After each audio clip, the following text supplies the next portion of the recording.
Welcome to Networking RX, a podcast devoted to helping business professionals like you enhance your networking skills in order to become more proficient giving and receiving quality business referrals and improving the overall quality of your life and the lives of those around you. The Networking RX podcast is a production of AmSpirit Business Connections, an organization whose mission is to empower business success through networking. I don't know that I'm proud of this, but it's a fact. I almost have 20,000 connections on LinkedIn, and some people are amazed by that.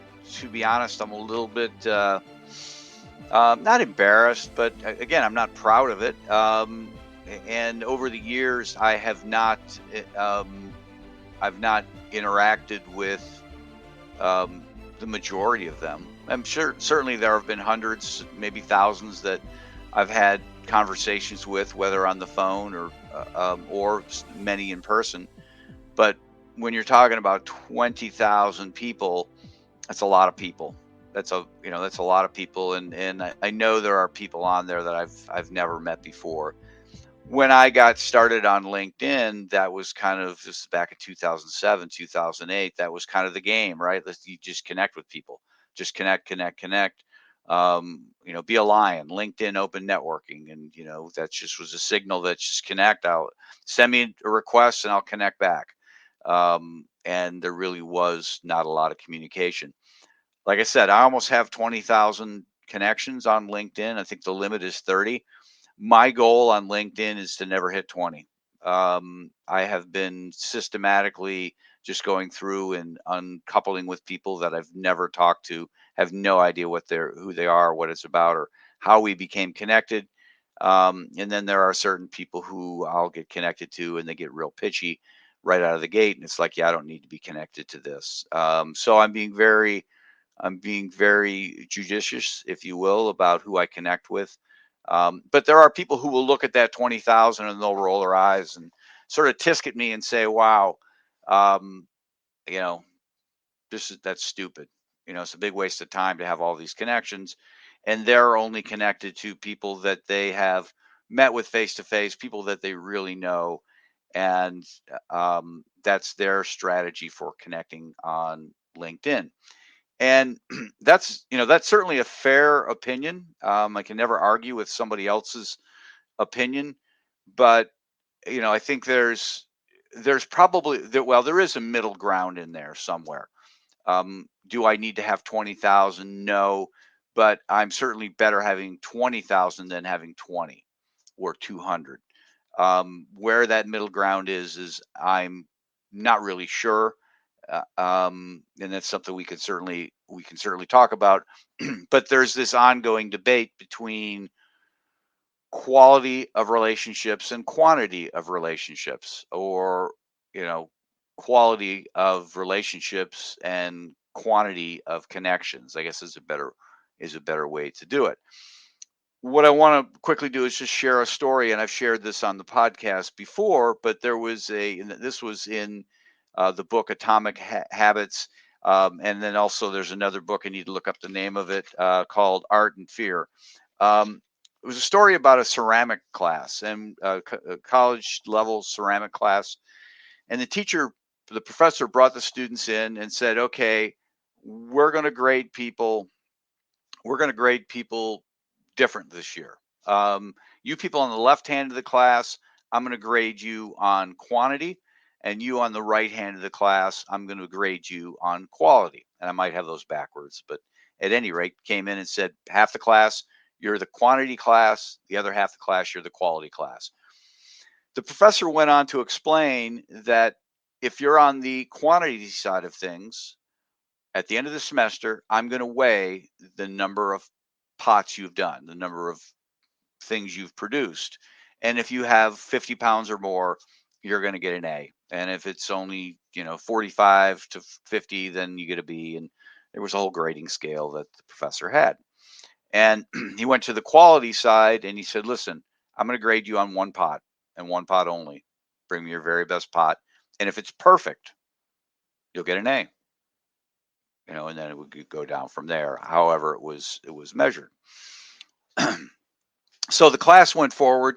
End of the semester, all the pots came in. Certainly, the quantity side had a buttload of uh, of clay pots. I don't know what a clay pot weighs, but if it's 50 pounds and they're half a pound a piece, you've got 100 clay pots. It's a lot of pottery. And it brought a scale in and weighed him. I'm not exactly sure how it was done, but that was happening on the quantity side, just kind of weighing the pots. And then the quality side came in and they brought their pots, and everybody just probably proudly carried their one pot in that they had labored with and thought over throughout the semester, and were hanging their entire grade on that one particular pot. What the professor found was that the people who had the best pots were not on the quality side, but rather on the quantity side. The people who had just gone about and just, you know, bring all your pots in, they ended up having better quality than the people on the quality side, the people who were really focused on bringing forth the very, very best pot that they could make. And what they talk about in the books, Art and Fear and Atomic Habits, is that the reason for this is when these pottery students, this ceramic class, we'll call it, I guess is probably a better term for it. The students who are on the quantity side, I mean, obviously they just got busy. 50 pounds is a lot of clay. The people on the quality side, they got busy thinking and pontificating and designing and trying to figure out what the best pot would look like. Um, and the people on the quantity side, they just started throwing clay, putting it on the wheels. What's, I guess, the term for it? Throwing clay, putting it on the wheel, and just letting it go. And you know, hey, that's not great, but it's a pot, and it'll go towards my grade. But because they started about doing those things, they got better and better at making pots, and ultimately made better pots than the quality side. And there's certainly a lesson in there with respect to networking. And again, it gets to that there's a middle ground here. It's not totally about quantity, and it's not totally about quality either. So what I always tell people with respect to networking, I have a couple quick stories on that, is that there's always some benefits to the quantity side of things, benefits that we tend to overlook. The first is that you tend to learn from everybody. I have a lot of phone calls, or a lot of Zoom calls, I should say. And,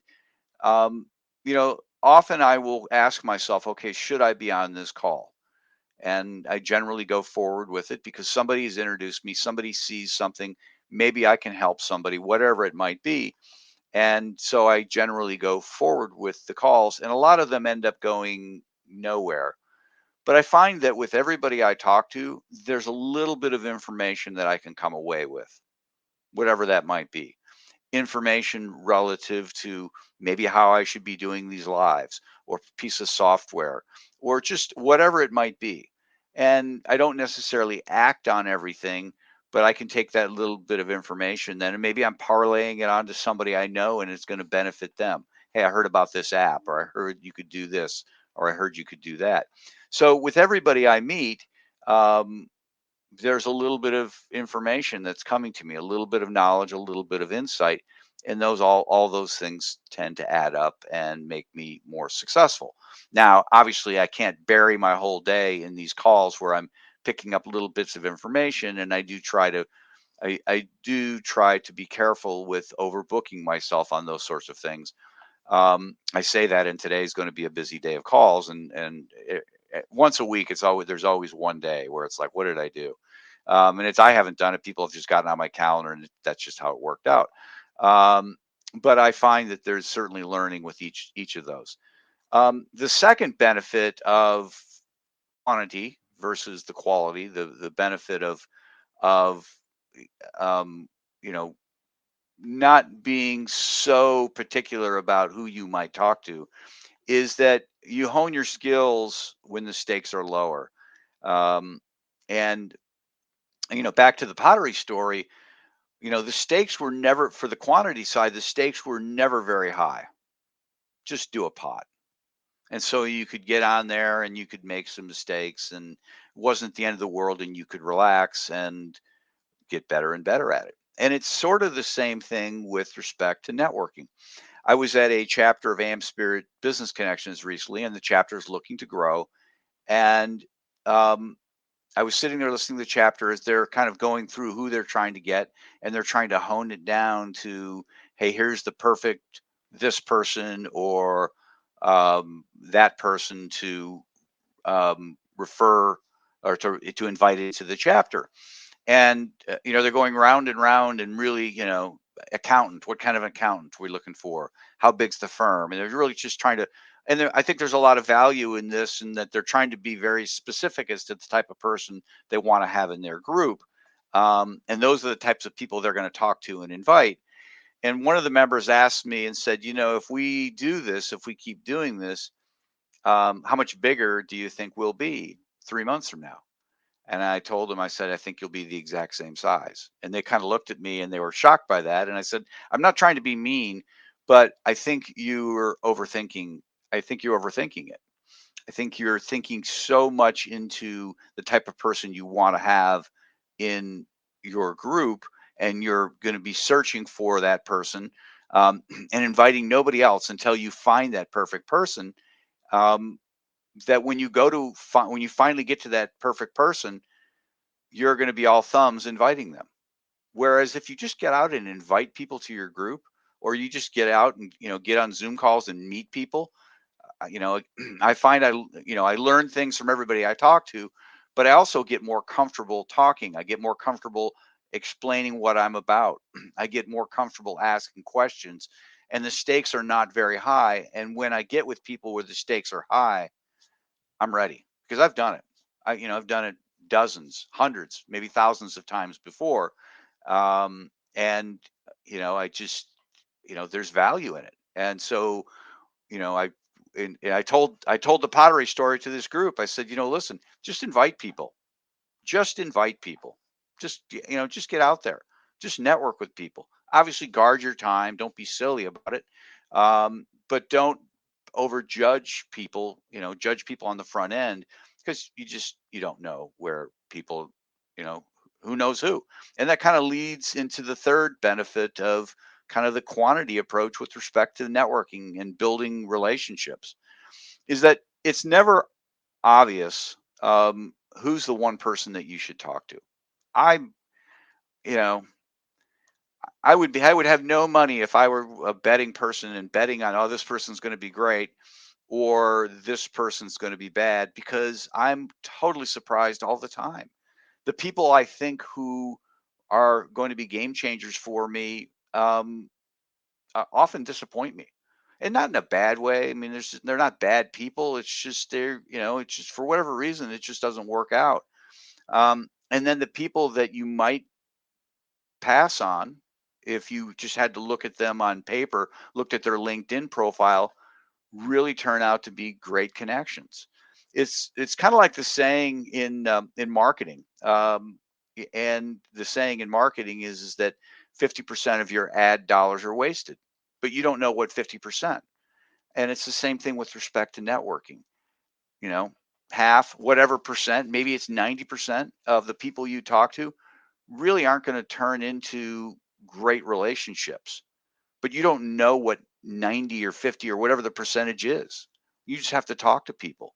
And so when you start to judge people um, as to whether they're going to be a good connection or a bad connection, often you're wrong.